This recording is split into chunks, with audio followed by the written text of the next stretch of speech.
sabihin at lahat kung saan ito nagmumula itong awitin ito. Ito ay hindi nanggagaling sa kung saan-saan, kundi ito ay kinumpos ni Ken. Hindi ka tapos?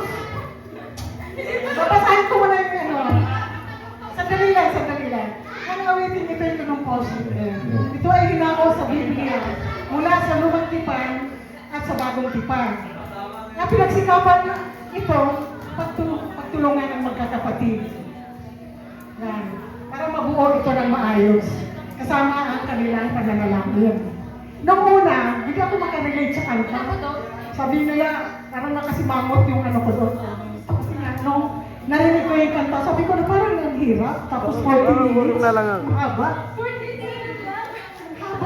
minutes ka. Uy, Pero, nung nag-ensayo na kami nung unang araw, nakita ko yung laman nung kanta, napakaganda pala. Talagang sabi ko, mahirap sabayan kahit tono. Pero salamat sa Diyos kasi yun nga nakuha ko yung tono. Kaya salamat sa Panginoon. Isang linggo kami nag-ensayo. Pero hindi ko pa rin ito lang kabisado. Pero salamat sa Diyos dahil natutunan ko pa rin ang tono. Kaya po rin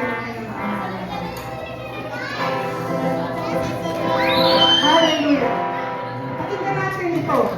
Para ito sa karangalan ng ating Diyos. Papuri at pasasalamat at ganoon din sa Diyos. May easy worship po kami. Kasi yun na lang pala, Hazel. May easy worship po kami. Nasa ano po, desktop lang po.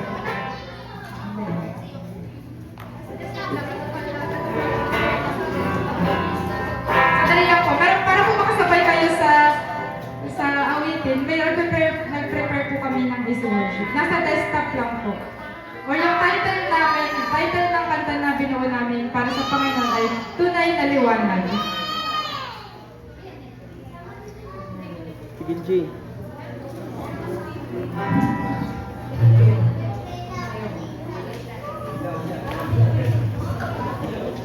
Hello?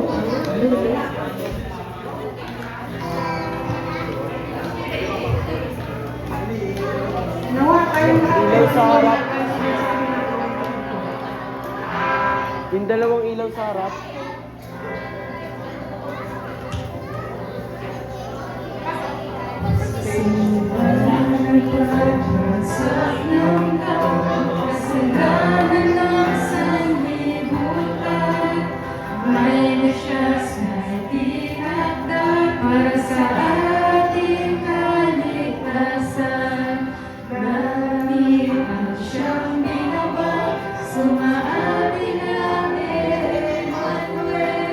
Jesus ang pangalan niya na nagmula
iyong kapal.